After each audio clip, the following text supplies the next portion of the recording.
Are you a filmmaker looking for your next project? Then check out this episode's sponsor, Inktip.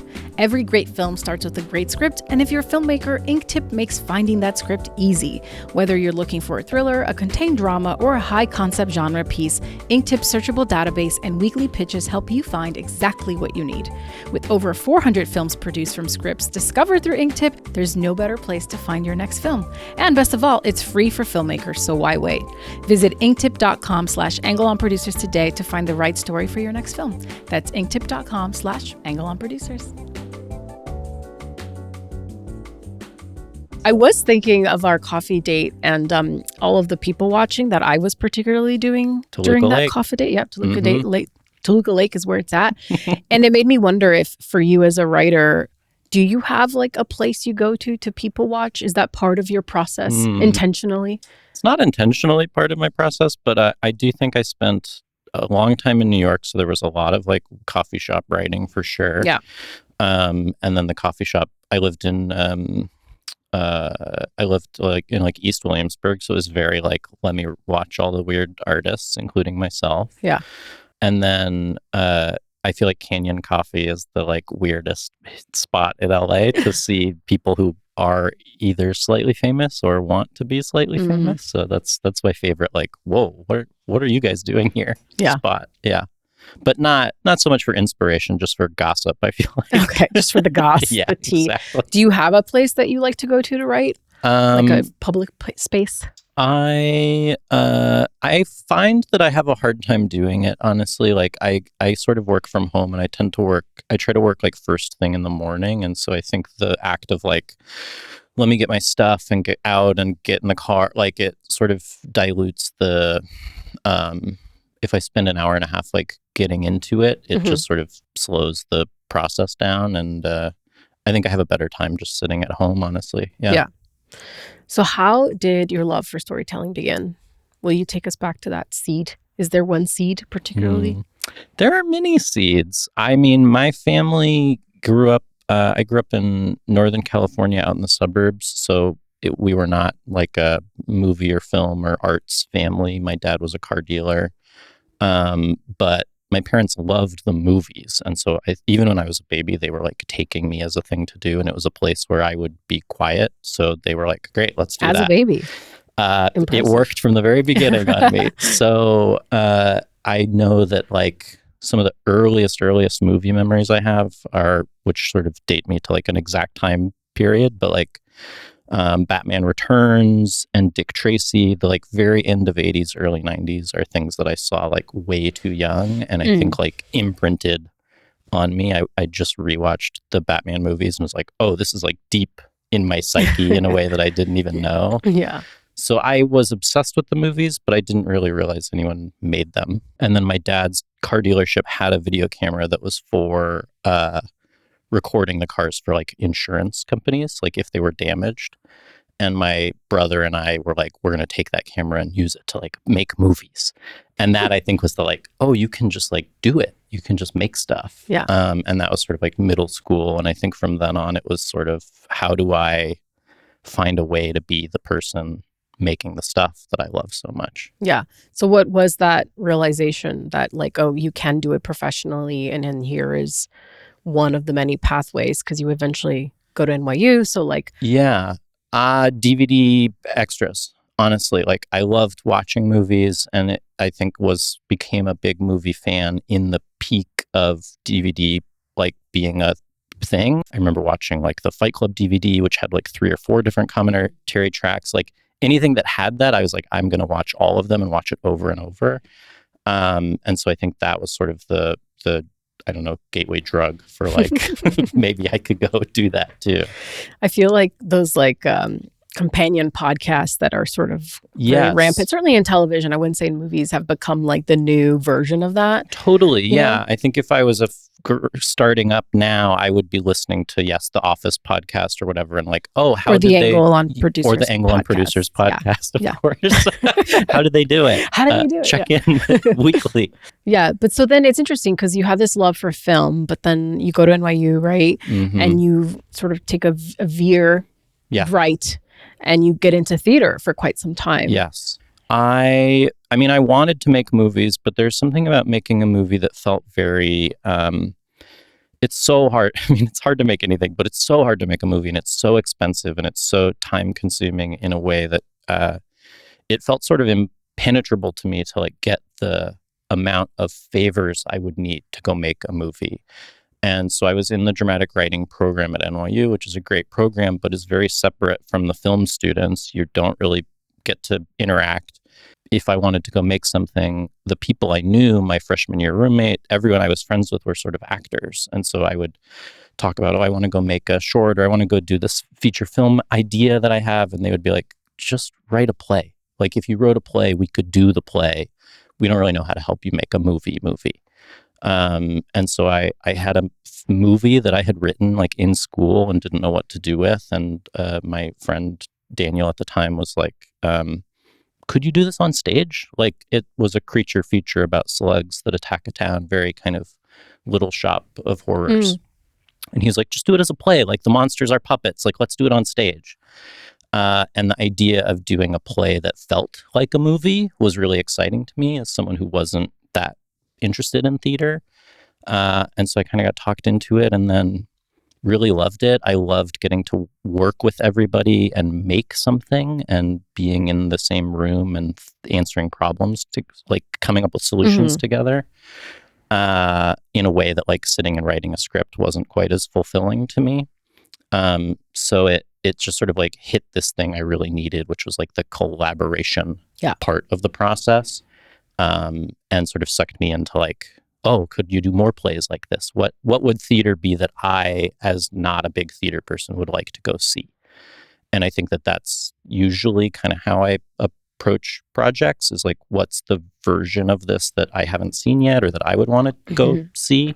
And so it kind of sucked me into Theaterland, and I helped start a theater company. I helped develop work with them. Like I did it for a long time and then looked up and was like, oh, I've been a theater guy for a long time. What am I doing? I wanted to make movies. It's so funny because that was like the last thing on your mind, right? And then I had seen like a play as a kid, and had like been in the middle school play, but it's not, it's never where I thought I would go. I really thought I would come back to LA and try to do the movie biz, but it felt intimidating to me, honestly. It felt easier to kind of go make stuff with my friends in a basement than to like come and meet people. And I think it's a great, like, I don't want to say cautionary tale, but it sort of is, where I've learned that when you're really good at one thing, people can kind of keep you in that lane. Totally. Even though it may not be the thing you actually want to do. And then you wake up one day and you're like, holy crap, like a decade of my life has gone by and I haven't really even tried to do the thing that I actually sought out to do.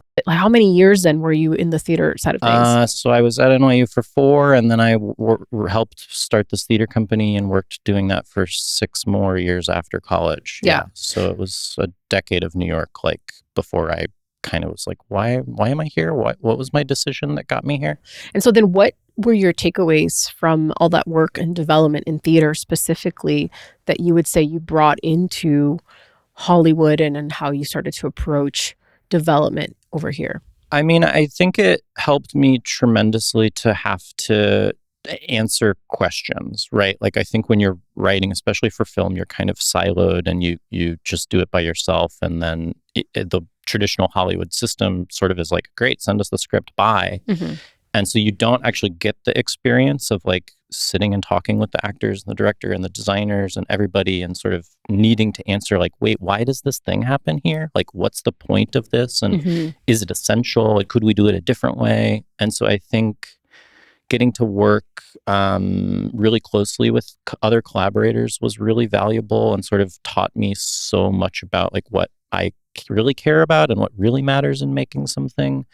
And I also think it just, it taught me how to produce something in a way that I think if I had come out here at 21 and just sort of tried to meet people and I don't know, go get someone to like a script of mine, I don't think I would have learned like how something gets made in the same way. So I think it really set me on the path of like confidence in my own work enough that I could come here and tolerate hearing like no or hearing nothing at all, honestly. Which is worse. Which is more often the case.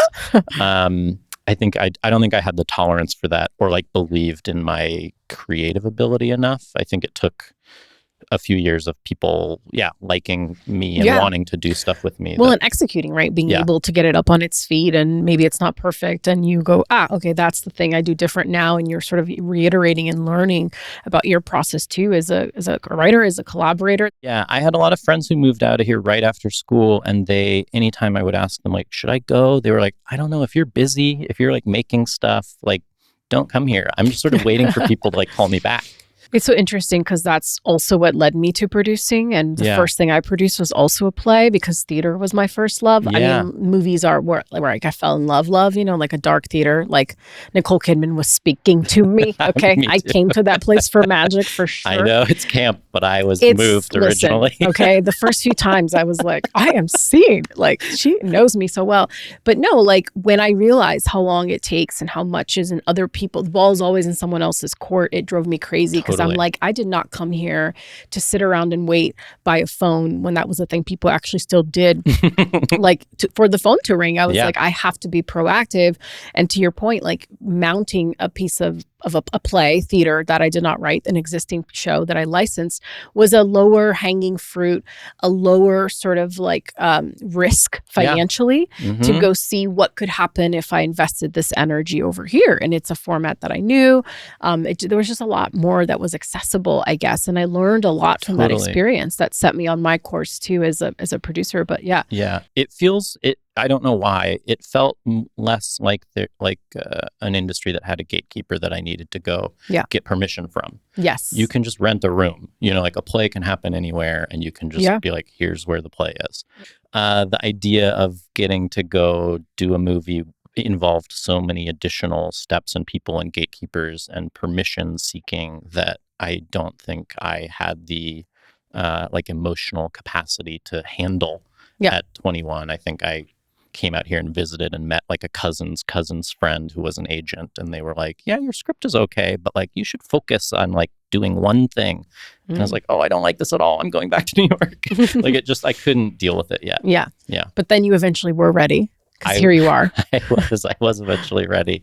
The company I helped start, Pipeline Theater Company, had finally raised enough money to like pay a couple people to run the company.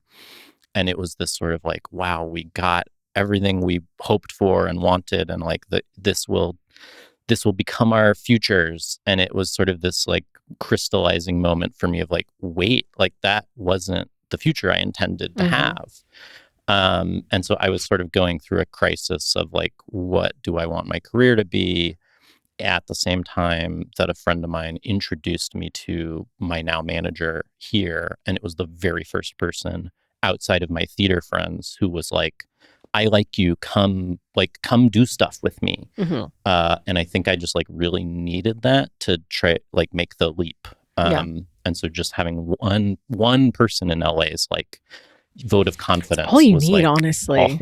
That did it. I was like, it's great, I'm getting on a plane. If you I'll be there. Yeah, like that one person that's really going to advocate for you and has the network and the Rolodex, Okay, a Rolodex, for people listening who don't know what that is. Rolodex is so antiquated. Of like pagers. We don't have Rolodexes it's going to make anymore. a comeback. It's going to become cool again. But no, like that deep network of people, if you have one person who can vouch for you, put their weight behind you, like it's the right way to open the doors. And find accessibility wherever you're sort of meant to go. But then you came out and you already had a script that shortly thereafter got on the blacklist, right? So it wasn't like you were dinging around and no, I like hit LA. You just came in high. You were like, I'm ready. It was nuts. Yeah. I moved here, and the script that I had that was about the slugs that attack a town had music in it. And so Lionsgate, it was the year La La Land had come out.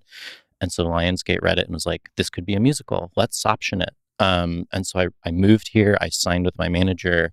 I optioned a script to Lionsgate for me to rewrite it. I signed with my agents, and I like sublet an apartment all within like a couple weeks. It was really Stop it. insulting to it's people kind of rude, who come actually. to LA and hustle. Yeah. And then it wasn't enough money, and I couldn't afford the apartment I subletted, and like that nobody ever made the movie. And that's the right.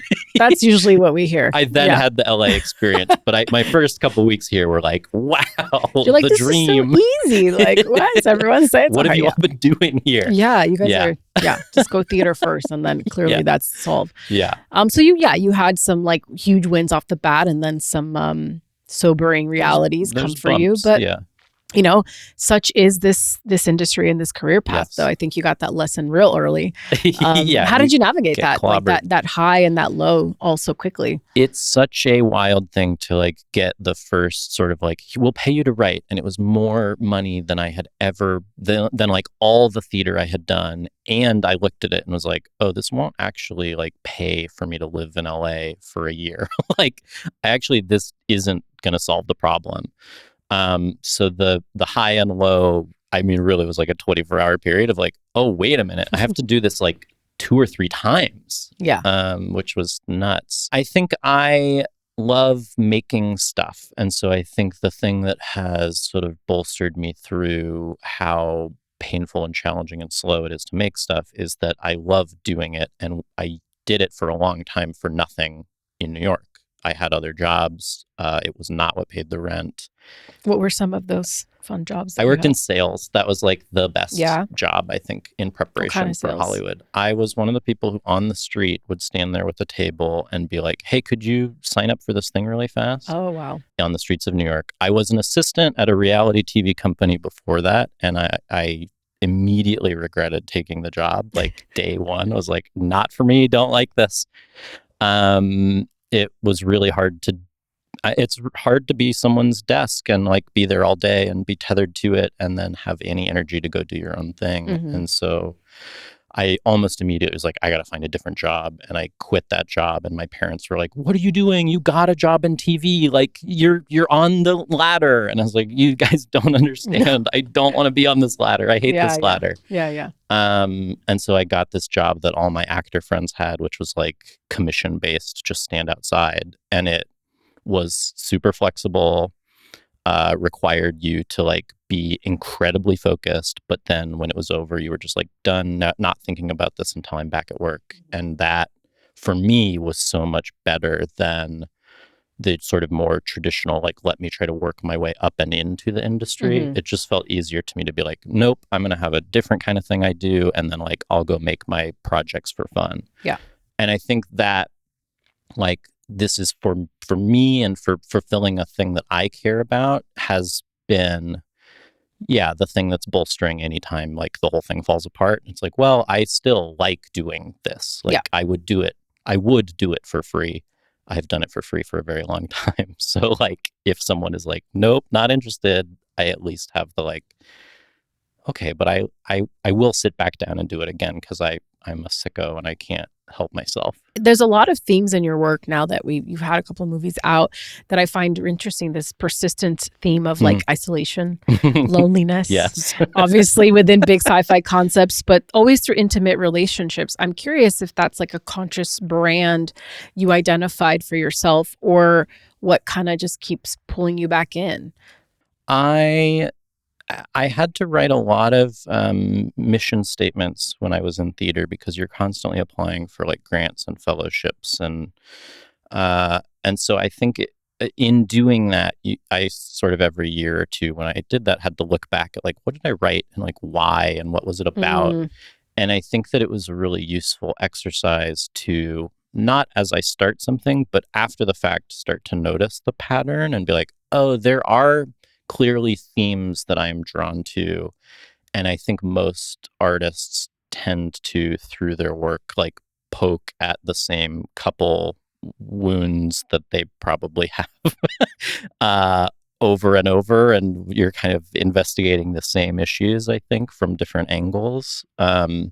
So I don't know that it's a conscious choice. I think there's like a gravity that pulls me towards like people who feel kind of isolated and stuck, and stories that are about connection and how like challenging connection is and beautiful and important it is. They're not all about like lonely people in space, but there's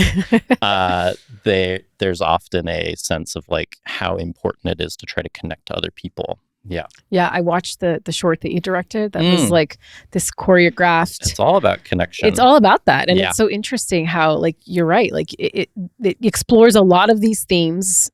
I wouldn't say there's any sci-fi concepts in there, but even the way you shoot it, it's very like ethereal and it's like grounded, but not like it's like, where are we in space? It's totally. And it's like your theater roots. Like you can see all of that in that short. So I thought that was really cool. That's nice. Let's talk about then, you have these huge wins, right? You write Spaceman, which then gets made by Netflix or Finance, and then just insane with that crazy cast. Nuts. And then eventually In the Blink of an Eye, which was more of an indie that was eventually set up through Searchlight. Will you talk us through just the differences between, the genesis of these projects and getting them set up and getting them made? Yeah, it's interesting because they're very kind of companion piece like projects in terms of story and feeling and theme, but the process was sort of the opposite. In the Blink of an Eye was a thing that was the first thing I wrote after I moved here, because that dumb creature feature was optioned. I would go to meet people and they'd be like, "What do you have?" And I'd be like, "Nothing, it's taken."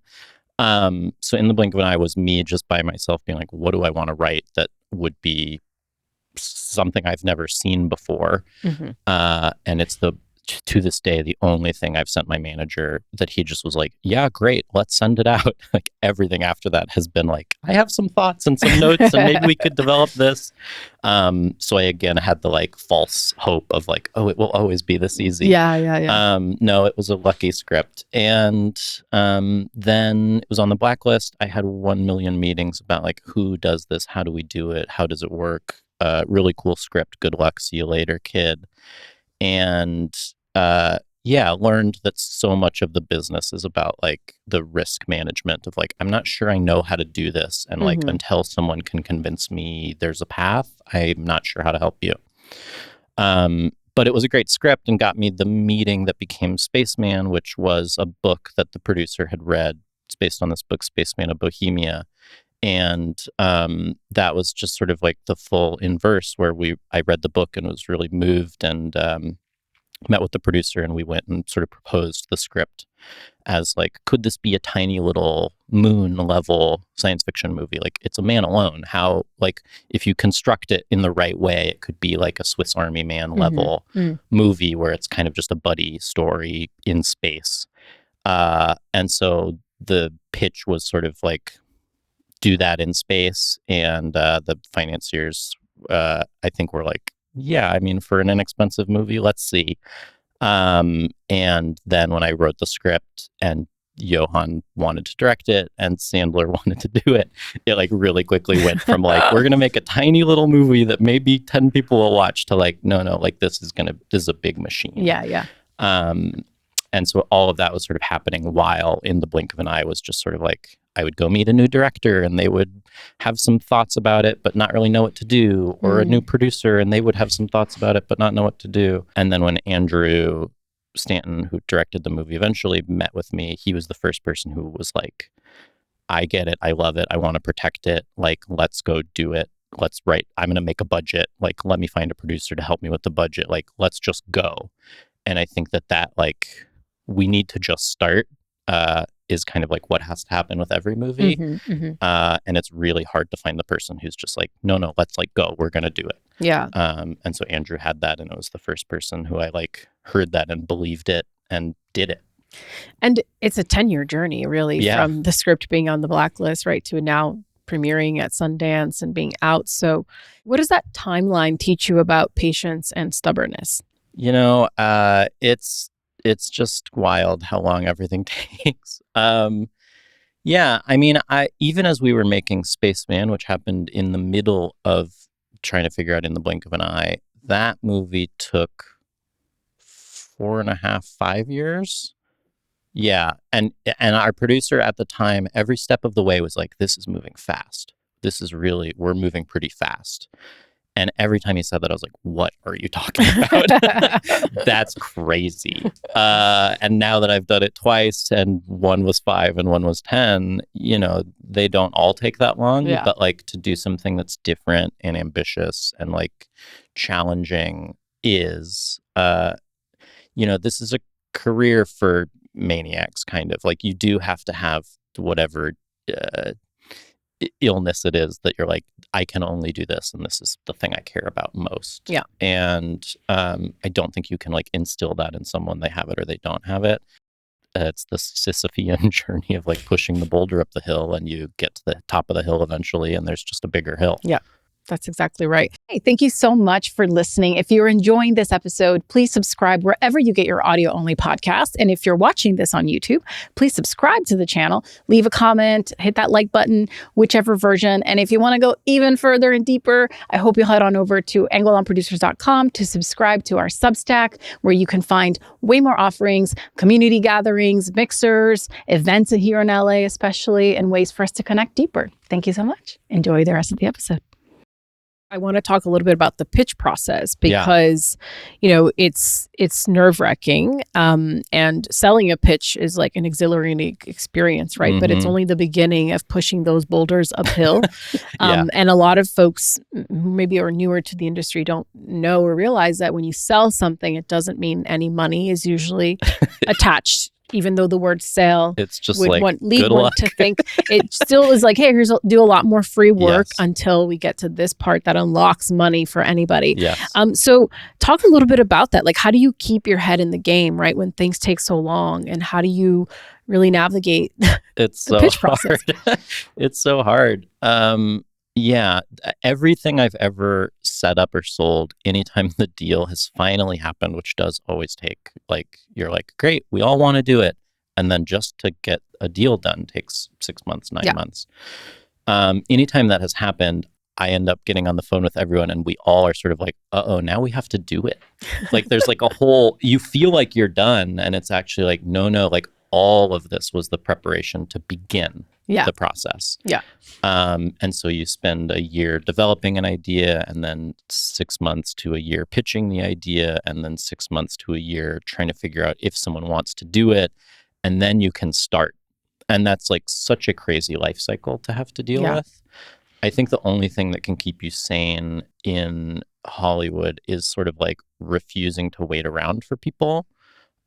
Because so much of it is waiting for people that I like to have those 1 or 2 things that are, I'm going to go and do the whole thing and it's going to take 3 years before someone says, yes, you're allowed to begin, in conjunction with like, and I'm going to go sit down every day and write my weird little thing for me that nobody has to know about. And like, at least I'm getting fulfilled creatively rather than just hanging out. Because I think the hanging out is like the death of confidence and like momentum and like inspiration. Like I really think the hanging out is the problem, at least for me. And so I just need a thing that can occupy me and be entertaining and like keep me focused. So, which brings me to Hollyweird. Yeah, which has become a thing I just get to do become every a thing. week. And it's awesome. It's like a radically transparent look at what it means to be a working writer. But you describe yourself as quite shy, which I find interesting. So yes, and that, not to say that shy people can't put themselves out there, but how did you come to put yourself out there professionally? Like, how was that process? It took a long time. I think what changed for me was that I approached Hollywood very much with like, I don't really know how this works. Like, I did not grow up with anyone who worked in this field. I went to school in New York, which is a very different kind of, even the filmmakers in New York are a very different kind of filmmaker than exist in LA. And so the idea of like, how does a meeting supposed to go, or how is a pitch supposed to go? Like, all of that felt foreign to me. And it took me 5 or 6 years of being here before I felt like, I kind of understand how the business works. And I never felt like an expert until I started to have meetings with executives or producers where I would ask a question that they wouldn't know the answer to. And, like what? I remember having meetings about projects where I would sort of be like, well, what is the path where we actually do finance this? Like, do you think we could get the money in advance of the script, or what would development look like, or who do you think a buyer is for this? And I think it just threw people off that I was asking early on, like, what's the path for success? Because so much of it is just like, we just want you to focus as the writer on writing it and making us love it. And I would be like, yeah, but like, where does this live, and what's the budget, and like, how do we make it? Which are all reasonable questions, but I think indicated like, oh, I actually have learned a lot about how this works. And I wish I had known any of this sooner. It would have been really valuable to be able to come into meetings with smart questions about like, how will this work? Yeah. So I just wanted to share that, and started writing these sort of year in review pieces that were just like, here's what I did this year. Is this normal? Do other writers have this experience? And that I got so much feedback from other writers who were much more advanced in their careers than me, who were like, yes, that is what it's like. Thank you for being like fully transparent. I have also pitched 100 things and sold 0. And so it just felt like a public service, almost like something people needed, and that didn't really exist. And so I kind of forced myself into, okay, I'm going to start to do this every week instead of once a year, and see if that's a thing people like. And then that sort of became, okay, well, can or should I do more with this? And so I started posting on social media, and that's every day. And the feedback has been really encouraging. And I think this is a career that's very kind of like, why I like you and your show is that you are so focused on like the in between of everything, and we really only get to see the results for everybody's careers. And I think that the result is like 1% of what is happening for people. And so I think that just the transparency of like, this is what it looks like actually practically, would have been really useful for me a decade ago. So it's out of wanting that resource to exist that I kind of got over my own, like, well, how much do I want people to see me or know me? Was like, well, if it helps people, then I guess I can do it. Totally. And I think it's like, you shift from how to break into how to sustain a career, which is a theme that obviously we explore a lot on the show.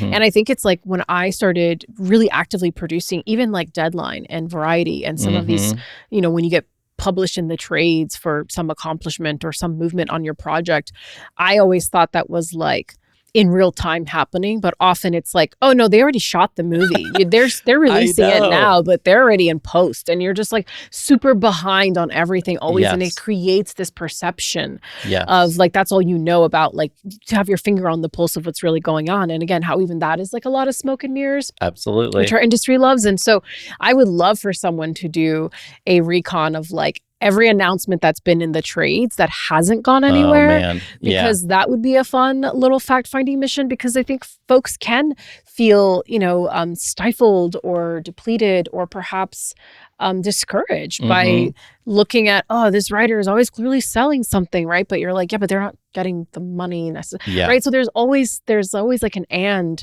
to that I think when you're in the beginning of your career, you don't realize. Yes. I truly felt always so behind. And the comparison thing is like a weird double-edged sword, because on the one hand, you do need to look to others, like how did Colby do this and how are they doing this? But then you can't compare yourself exactly to that person's journey, because every journey is singular. So it creates this real mindfuck of like, how do you keep yourself sharp, inspired by how someone is pursuing their path and going about XYZ without losing sight of like your own individuality? It's hard. I mean, it's a business that's like very shiny and forward facing, very rarely, and then and like one little endorphin hit that you get if your name is in Deadline, which the first time it happened was like a huge deal for me. I was so excited. And then that, I think the first time it happened for me was a thing that never got made. Just like that was it. And so it is this weird, like, how do I get to that thing happening when like it's sort of a marker of a lot of other stuff that's happening under the surface that you do or don't know about people and their careers. Yeah. And I think, people also romanticize this idea of transparency. And now that you have been putting yourself out, and I've gotten this question a lot, like, do you feel any like professional risk, quote unquote, of how buyers, agents, execs may perceive you because you are putting your stuff out there, exactly how your year went? Like, do you feel exposed because of that? Yes, it is exposing to be honest. I don't think we have an industry that like prizes honesty. No, we do not. We have an industry that prizes like heat. Yeah. And heat and like sizzle are kind of fake. They're not like the actual substance. So yeah, it is a little nerve-wracking to be candid, and I don't think being candid about like how challenging a career is like super sexy. But I think what I hope is that leading with sort of like authentically what I am and what I care about sort of counterbalances that in a way where you can get a better sense of like who I am, and hopefully that aligns with like how I am in all those meetings and rooms anyway. So I think the balance of like being reminded I exist, it probably counterweighs the like any hesitation anyone might have about me being too transparent, which it's a business of like secrets and timed release Illuminati strategies and like and if you're trying to expose, they're like, put a lid on that. So if you want to be like, here's how it works, and they're like, we don't want people like to know how it works. We want to keep it vague. I think it's useful if everyone knows. Yeah, no, I agree. Is there a moment of failure? It doesn't have to be professional, but just in your life, like as a human, that you feel really defined you, that made you go, okay, like this is how I'm going to be or not going to be based on how I handled this experience? Just a heavy hitting question after that. Is there a moment of failure? Great question. The thing that comes to mind, and it is, I'm sorry, this is a cheat kind of, because it's not necessarily failure, but the thing that I was talking about that got announced in Deadline, I sold a show, and it was the first time that had ever happened, and it was with another writer who was more established, and we sort of sold it together, and it was their idea, and I think just them being a part of it was like enough for the studio to be like, yeah, let's do it, cool. And so as soon as we got into actually me writing the show, it was met with like, hang on, what is this show? Like, what exactly did we buy here? And it so quickly spiraled into like over and over and over me trying to propose new solutions, and those being met with like, we don't like that. And so it was like 6 months of like gear grinding. I cannot solve what everyone wants, and I can't get like permission to move forward and just like write something, and then maybe if I write it, we'll all like it. And so the whole thing kind of stalled out, and they basically were like, you know what, we're done, never mind, show's over, see ya. And so I think like getting back to back the like high and low of like everything worked to like, nope, never mind, was a real kind of head trip of like, oh, this little year of my life where I am leaving it with nothing at all other than the experience, is the whole thing. That's the whole career in a nutshell, sort of like it is the process, and you either do or don't enjoy the process, and you do or don't enjoy the people you're working with. But like, that's kind of all you can control, is like, do I like what I'm doing and who I'm doing it with? And so I did not have the equanimity about it that I have today. During that year, I was like losing my mind, but I think it was a nice sort of reminder of like the high and the low are what I signed up for. Like, that's part of it. It will be fun, and it will also be like devastating. And that is how it is. And like, to not try to control either side of how that feels. To find the middle and not live in either extreme. Yeah, to not... Or let either extreme define you, I think to let yourself go to both, right? Like, I needed to be mad that I got fired almost immediately. But yeah, like how do you not let that then like dictate the next year after that? And how do you? How have you? I have to start something else. Like I think it's the thing about not waiting around. Like anytime I've had to kind of live in like, I don't know what's next, is when it becomes hard to kind of handle our careers, which are very filled with question marks anyway. Yeah. And so if I can at least be like, well, I don't know what's going to happen, but like I have a thing I'm kind of excited about, that can balance it out a little bit. If you don't have that next thing that you're excited to write, where do you go to like identify what is the next thing that's going to excite you? And do you take any of the external mergers and acquisitions, what Hollywood is doing? Do you take any of that noise into the process of like, what? Yeah. Okay. I mean, it's hard not to. You have to, right? To some extent. We live in a society or whatever, right? Like it's around us. I really try not to. And I do try to kind of zoom back out to like, what do I care about? What do I want to see? And like, that is why I got into doing this in the first place, not what will someone think of it. But, you know, I think when I don't know what I'm doing is when my wife is most like, what is going on with you? Like, you seem really depressed. Like I do every time I finish and don't know what the next thing is, have sort of like a fallow fall period of like, what am I doing? So I think part of it is learning to like handle that and just deal with it better, and know that it happens every time and like not try to force my way through it. But then I try to engage with art that's not movies. I try to go to the museum. I try to go to the theater, see dance, see stuff that's like inspiring and great and not what I do. So that it just sort of can like refuel inspiration. Because I think that is like a limited resource a little bit. You need input to have output. Yeah. You got to refill the well, as I like to say. Exactly. You know, there's the script you write, and then there's the movie that gets shot, and then there's the movie that gets made in post, and then there's the movie that gets released, right? Yes. There's a journey. There's a journey. And so, but how do you calibrate, right, when the final film for one of your scripts maybe fails to meet your own expectations of its potential, of what you thought it could have been, frustrations you may have with the end product that you can't change, certainly because you didn't direct it most of the time so far, though we will talk about your directing debut coming up. But how do you calibrate for that?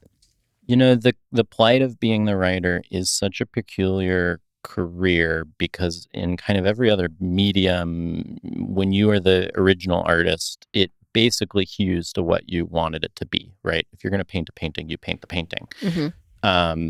So there's a very peculiar, like, I have this vision, here you go, talk to you later, that happens in filmmaking. And when you have a really collaborative director, you kind of, they don't just say, okay, thanks, bye, but they like continue to invite you in to talk about it. But that's not the norm. The norm is like, all right, see ya. Yeah. And this sort of auteurist mentality around film creates this weird process of like, okay, there's the script, and then there's the production draft, which is probably like the director went and did a bunch of other stuff. And then there's the movie, and then there's the release, and they are not all the same. And so you kind of, as the writer, watch it change and are like, oh, not what I envisioned. Interesting choices. And I think some of that is what I have learned is some of the disconnect there for me is like, there are things that you're like, I think that objectively this is maybe not the best decision. And then there are things where you're like, I think that maybe I just would have made a different decision were I deciding. And those are not equivalent. Like they're different things. One is taste and one is like, aesthetic ability, right? And so I think that it's about separating those out and then trying to be proud of the work you have done and remove the work that comes after from what you're thinking about. But it's really challenging. It's really hard. And I know writers who like love to write and aren't worried about like every little decision that got made after them. I know writers who are like, I did my job, I sent it off, I made up a world, I'm pleased. And I think there's something about me that is just like, I don't know if it's coming from theater. I don't know if it's like secretly being a shadow director and not like knowing that that's really what I wanted to do until later. But there is a part of me that's like very hyper focused on every little tiny thing, and anything I've ever worked on, I have like a 20% like, I would do that differently now. Yeah. So it just remains true kind of for my sick brain. Well, if I may psychoanalyze your sick brain for a Please. second, I don't find that surprising, because if you've come from theater where it is so collaborative, and you're also inviting people into your, you would do this differently. Well, let me shape it. Let me make it work for you as well as the performer, as the dancer, as whatever. It trains your mind to look at the process that way. Yeah. I think if you feel called to it, then I think it's okay to plant a flag and say, no, I am a filmmaker. And just because I don't get to make this film, I write this film, I don't make this film, doesn't take that away. And it's an important thing to know about yourself, about your process. And I think having done the work you've done in theater, again, having come from theater as well, I can see very much how that is innate, because you have to be a producer in theater. As the playwright, you are ultimately in charge, and it's insane that this is true, of every decision. Yeah. What are the words? How do we say the words? Is there a pause or not? What's on stage? What's where it on goes? stage? Who picks up what is the marketing? Like, you literally get to decide it all. And so I think it trained me, both for good and for bad, to care about all that stuff. And so when I see something, even where I see a piece of marketing for something, and I'm like, I wouldn't. That's not what I would do. It does hit this like, I have the way I like to engage with stuff is very holistic, and it's from the very beginning to the very end. And that's, good or bad, but it is how my brain works a little bit. Yeah. Well, lean into it. Yeah. You're doing great. Couple more questions before we move on to the martini. So you started this thing on your Substack called like this co-development experiment, which I've seen, right? Where you're sort of like co-working with some peeps, and they're giving you ideas, and you're all coming up with the concept. Am I getting that right with how you guys are doing it?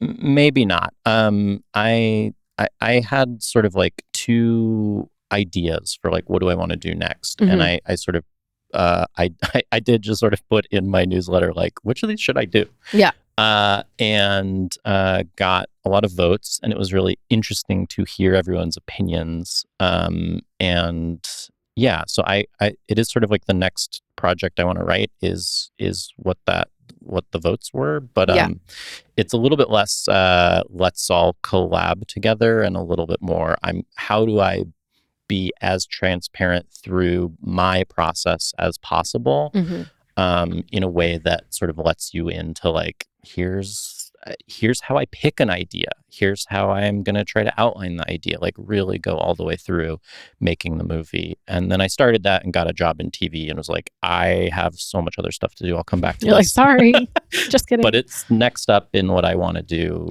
personally. Yeah. Well, I was going to ask if you feel like there's any parallels to that experiment that you're doing, however you're bringing in the community, to what we've seen with Markiplier on YouTube, and what he did with Iron Lung. Not that I'm, obviously you're not a YouTuber who's been gaming and have millions of followers, but that I know about, but like, there's something similar to that, right? Where there's this community of people that support you as the artist, and they're going to follow you wherever. And I think more and more there's this like content creators, however you want to define what you're also doing on top of being a working writer, and folks that can build a community who can then kind of like co-create in this interesting way, not the art form itself, but like Iron Lung doing what it did because his community going out and demanding theater's programming, Yeah, I mean, I was a theater producer before. My wife is a documentary producer. I think we have a lot of experience with like, how do you build the audience and promote the thing? And I think we have a lot of, access to like, how is that going for people currently? And I think in our current media landscape, the big streamers do not seem that incentivized to like choose one thing they really care about and like promote the hell out of it. in a way that I think every product like really, really, really needs right now. And so to me, I do just see, I see very clearly that the path to like sustainable independent film is direct to consumer in some capacity. And that doesn't mean you don't need or have to have a distributor at all, but like the audience building is not something that these companies are very good at and have the bandwidth for. Right. It is the artist's responsibility, and we can debate whether that is fair or right or wrong, but I think it's true. And so I am very cognizant of that, and think that what Iron Lung did so well is showcase, and I think we will continue to see projects that showcase like there is an alternative path to independent film success that we've kind of forgot about for a long time. But like you can just go to the people who like you and get the movie to them. Yeah. Yeah, there's a fascinating woman that I've met recently, Kanigra Dion, who's built something quite similar on YouTube over the last like 5-6 years. She's built essentially her own streaming platform. Yeah, incredible. And it's remarkable. And now Hollywood's knocking on her door wanting to be like, you have an audience we want to reach, you know? I have this immediate, like, I don't like gatekeepers thing that is so like, anytime I'm like, wait a minute, could I just do that? Could I just work like 20% harder and like learn how to do that myself? You could. I always like, maybe we should just do it that way by ourselves and like figure it out without someone else is trying to do it. Let's offline about that because I have a lot of thoughts and I'm down to be on that ship. Okay, great. Or that spaceship, however you want to, great, wherever it's headed. Okay, final question here. Just a little closer on AI. What's your POV on AI's role in the creative process? You know, I think that the stuff that AI is really good at, as someone who's played around with it a little and not really found a great use for it in a creative capacity, is patterns and like pattern recognition. And if you want like, what is the best like ad copy for this thing? Like, I think AI is very good at processing stuff that already exists and repeating it. Mm-hmm. I do not think it's good at help me do this thing that you have not yet seen in your model. It's not designed to do that. So I feel this sort of like lack of understanding for the problem it solves. I don't really think I don't see a use case in which it is solving a problem for me creatively. I think it's adding a thing that is useful for large corporations to point at and say, this is an excuse for us to eliminate some costs. And it may not even be a thing that does actively eliminate costs, but it allows the ability to try to do that. Yeah. I can see its use. I've seen its use in post. Like I've seen its use in audio, like its ability to fix things, to transcribe things, to like clean up audio. So there is a world where it is coming for our industry, and it will tremendously impact how many jobs there are, particularly in the post process. But I don't really understand the use case for it creatively, especially with generating material, generating ideas. And I think the video generation stuff, that this is like my hobby horse. So I'm going to beat on this for just 1 second. I think the video generation software where people say, well, this one's ethically trained, I just don't believe it. I'd love to know how and why how it was trained, how the material was sourced, how that works. I just don't really think that that's true or possible given the amount of data you need to consume. And so I think there's like this proliferation of this is this magic thing that solves a lot of problems. And I don't really see the problems it's solving. I'm nervous about our ability to protect like workers and their ability to like retain their rights and their ability to like retain the underlying material that they create. But as like a threat to creativity, I don't really see it. I think people care whether the product they're consuming was made with care. And I think if we even sense that it wasn't made with care, we kind of check out as an audience. Yeah. I think the thing that's terrifying about it is there's so many AI tools and there's always some new tech that's coming up, particularly within script coverage Mhm, or giving you mhm. feedback on this. Like there's one I was just reading about called Quilty, which is like, it'll give you feedback on the story and its financial potentials. And I'm Yes. just like, I'd love if a machine could analyze what a good movie is going to be. It doesn't. We work for the circus. That's what people I think have forgotten within like Hollywood corporate structure. This is the circus, but with cameras, right? Like we're all a bunch of weirdos who are just like, I'm going to go make stories. yeah, And I think the idea of like putting some McKinsey analytics on top of that kind of like squashes down what the point of this all is. And if your goal is to make the most money, there are better businesses to work in than film. I understand that this is a business, but not all businesses need to grow exponentially forever. They can just sort of make money and keep making money, and that's okay. I sure wish someone had actually listened to that 10 years ago. I don't think we'd be in a whole lot of trouble. Why does everything have to be, this Constant like growth forever. behemoth, like constant growth? It just boggles my mind. Yeah. But yeah. So I think we have like spreadsheet guys running a business that's really about like making the coolest thing that a lot of people want to see. Yeah. And those are fundamentally at odds. Spreadsheets. It always comes back to them. I don't know. Can't escape them. Heavy final I'm triggered. answer. Well, on that note of spreadsheets, I Yeah. think we'll move on to the martini.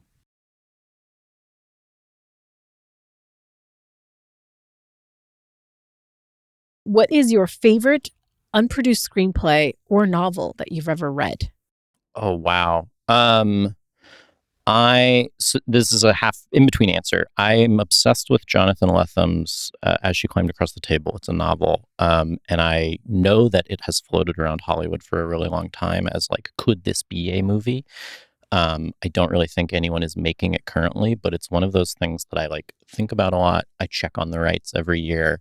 It's one of those books that I'm like, this could be a very cool movie if someone figures it out. So maybe that's me someday. Are the rights available? Maybe no, they're taken. They've been taken my entire career. Okay. So I just keep checking. If you have the rights, let me know. Okay. Hit up Colby. What's something everyone in Hollywood pretends to understand? What is something everyone in Hollywood pretends to understand? I think the audience. I think we all pretend to know what people want and what is going to work, and we have no idea, and that's okay. But I do think we all pretend we have a concept of like what people want. What's a perfect day away from the keyboard for you? Ooh, I love a day off. Rarely, but I do love to take them. I love hanging out at home, slow morning, walk the dog. I'm a chill guy, so go do that. Go have brunch. We have a lot of friends with like 1-year-olds and love to get to hang with someone else's baby and say, okay, bye. Mm-hmm. Really nice treat. And then dinner out. I love a nice meal. So nice food and nice dessert. Do you have a go-to Easy restaurant or cuisine? We live in Mount Washington, so we love Hippo is like the close, easy, nice, like great meal, great dessert, good happy hour. Hippo sponsor us. We'll come do an episode live from your restaurant. Yeah, Hippo, we'll come. We'll come. It'd be great. How's the coffee intake these days? I read you were sort of a coffee fiend and you were slowing it down in the fun facts about you somewhere. I am trying to slow my roll on coffee. I think what happens is I really like the taste and I like the energy. And so I will slowly sort of like crest up to a point that's like unsustainable and unhealthy where I feel bad and stressed out. And I'm like, and then I have to be like, wait, stop. So I'm at the like, wait, stop phase because I was writing a movie. I was in a room. I was too busy. And now I'm trying to like come back to like a sustainable level of coffee intake. So you've had some incredible actors and habit characters you've created. Have you ever been starstruck by one of them and maybe like lost your cool? I was starstruck even before being in LA by seeing Steve Martin. I was a theater manager at Playwrights Horizons Theater, and he's a big theater guy, and he would come to our shows, and just hearing Steve Martin is coming tonight, I was like, uh-oh, I'm going to freak out in a way that really took me by surprise. But I love him. I admire him so much, and he's very recognizable. So the moment I saw him, I was like, oh my God, I am so aware of what my body is doing and I feel like a robot and am I normal or not?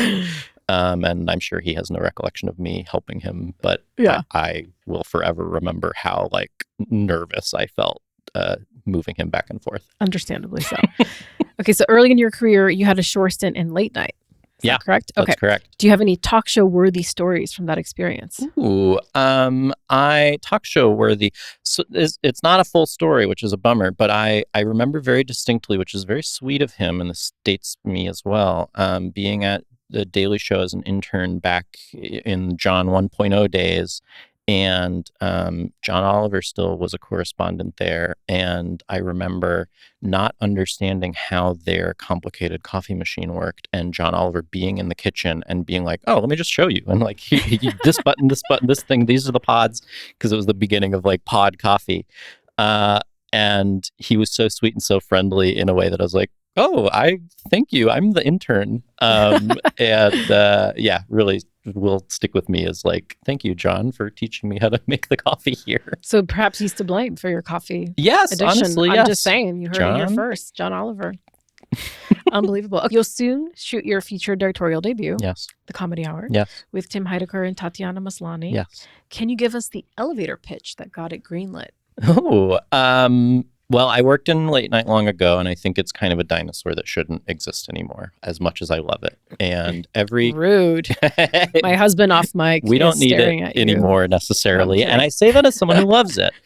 And I think this sort of should I be doing this anymore thing is like the feeling of our current lives. Like so much stuff is happening out there, and it's so dire. And should I just be showing up to work and making my little projects all day is the conversation I keep having. And so I wanted to tell a story about that, but have it be fun and funny and not serious. And so the Comedy Hour is about a late night talk show host doing his show as the world outside is basically ending, feeling stressed about it. Like, what's the point? And as he's kind of unraveling, his network sends him a robot to be the co-host and keep an eye on him. And everyone in America immediately is like, you know what? We prefer this robot. We like that guy, not the host. So it is very much a like, what are our modern anxieties movie, but the like stupidest, Looney Tunesiest way of doing that. I love it. Okay, and lastly, you're about to become a father. Yeah, very soon. Very soon, any moment now. What excites you most about your future as a dad? I'm so excited. This is maybe a weird answer. I'm so excited to get to meet them, like to get to know a person's personality and just be like, oh, that's who you are. Like, it's such a kind of surprising thing I hadn't thought about my parents encountering before. But every conversation we have about our impending child is like, well, it kind of depends what they're like. And so I just am so interested to be like, what are you like? So, but are you going to take your infant to movies is my question. And if so, what's the first movie theater you're sneaking your baby into? Probably the AMC at the Galleria, Burbank. Love an AMC. I'm an A-lister, so not to brag. Okay, we didn't know we had royalty among us. That'll definitely be the first theater because it's our like we're going to the movies theater. I'm really jazzed to watch movies together. I think it was like the entry point to me for storytelling and got me interested in books and literature. And it's funny, my wife is very much like, I'm so excited to read to our child. And I'm like, I cannot wait to take her to a movie. Like, we're going to the movie. What's the first movie you would take her to? When she's old enough to understand. When she's old enough to understand. I'd love to go to some... first movie I'd love to go to is maybe like one of the Ghiblis that feels maybe safer, easier. I think Totoro tends to be scary for kids, but picking something in there, Ponyo maybe. Yeah, nice, gentle, like hang without too much like action. Yeah. Ugh, amazing. Jazzed. I'm jazzed for you. Thank you. Thank you so much for taking the time to come here. Me. I can't wait to see you on the other side of fatherhood. It's a portal we're walking through. I don't know what will happen. Oh, it's going to be great. Yeah. We're 2 years in, so I can attest We're tired, but it's worth it. Yeah, still here. Still here. Still standing. Still showing up. Yeah. Do I look like I got to do sleep last night? Thank you so much for tuning in and doing this life thing with me. Please make sure you head on over to angleonproducers.com and subscribe to the show wherever you get your podcast. And I'll see you on the next one. Beijos.